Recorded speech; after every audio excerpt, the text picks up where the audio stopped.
I, I, I have a good friend of mine who's been in security for a lot longer than me. And he said security professionals typically earn their paycheck 2 to 3 times a year. If it's any more than that, your company is probably going under, Yeah, right? probably.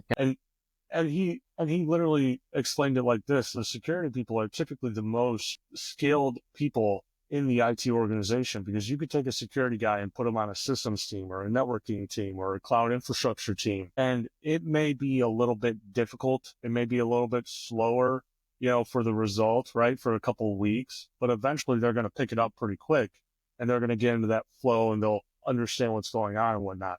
And the same thing when you're actually applying security principles, you have to know all of those underlying services and processes and everything else about that system before you start deploying, an EDR agent to it, right? And blow it up and blow up your alerts and Yep. everything else.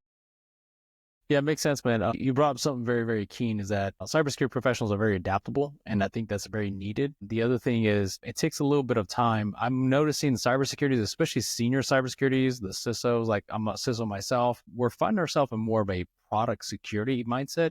Like, hey, here's our product, here's how we secure it, because that's the next evolution of a CISO. I think right now the CISO market is oversaturated, and everybody wants to drive a ship. Everybody wants to have those cool initials behind the name. It's just not worth it, right? If you ask me. But there's basis of merit to it, right, to get there. You brought up something very interesting on the teams, is that, when your medic goes down, there's no medical attention. The interesting part is, I've been shot, right? If you ever get shot, the first thing that's going to happen is not the medic's going to come. Your buddy should pull from your medical kit and be like, you need to bandage yourself up.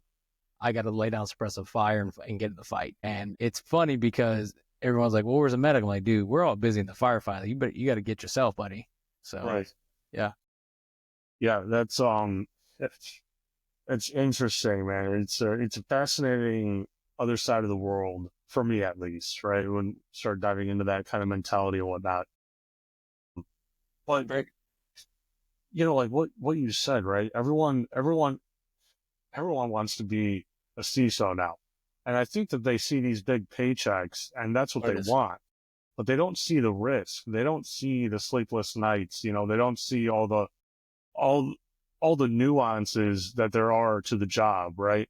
Where it's interesting, successful CISOs, at least in my opinion, they get their feedback or their status report from like the very technical people. Like, hey, tell me exactly where this body is buried. Tell me what it looks like, like give me all those details, right? So to speak. And those people are the ones that are staying up in the middle of the night, that have their own lawyers that are going to court for them, on behalf of them for whatever issue that's going on. And I always seem to I always seem to respect those CISOs with that technical capability, right? Or that technical mindset a little bit more, because they weren't just a manager. They just weren't an executive or anything like that. They were someone that truly wanted to know, hey, what's going on in this environment. Like, I legitimately need to know because I need to be able to prep the board for, hey, we need $2 million to go and buy this thing. Otherwise we're going to pay 20, in fees and fines if something ever were to go wrong and whatnot. Yeah, everybody wants to be a rock star, and so you got to do rock star stuff, right? Yeah. Or everybody wants to be a gangster, so you got to do some gangster stuff. Being a CISO is not all cracked up to be.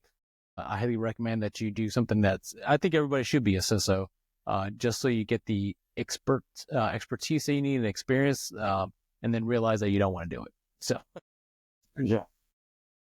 Yeah, that's very true. I wonder, I think I would want to be a CISO. sure. I'm at the point in my own career where I'm I'm I'm moving past wanting to be, you know, super technical, deep in the weeds, right? I kind of want to move into, more of overseeing and whatnot. So, but we'll see how that goes, right? I know someone that was super technical, went into management, hated it, went back to being, super technical, and he just stayed there and he loves it. But I think you have to be in the right mentality, right mind frame, right phase of life to be like, hey, this evolution of life is different, right? Because dude, people who work for me are extremely brilliant, reverse malware, ransom negotiators, and nice people, but they're like, I don't know how you do what you do, Rico. Like, I wouldn't want to do it. I'm like, I love dealing with clients. That's just me. But at the same aspect, I'm like, was there, not as technical as you are, but I just realized like I like this stuff better, and I changed my mind. And a lot of technical people are like, no, I just want to turn this one widget and wrench. I was like, have a little bit more foresight of where that widget's going. Yeah. Yeah, that's a really good point. And that's something that I try to touch on quite a bit, right?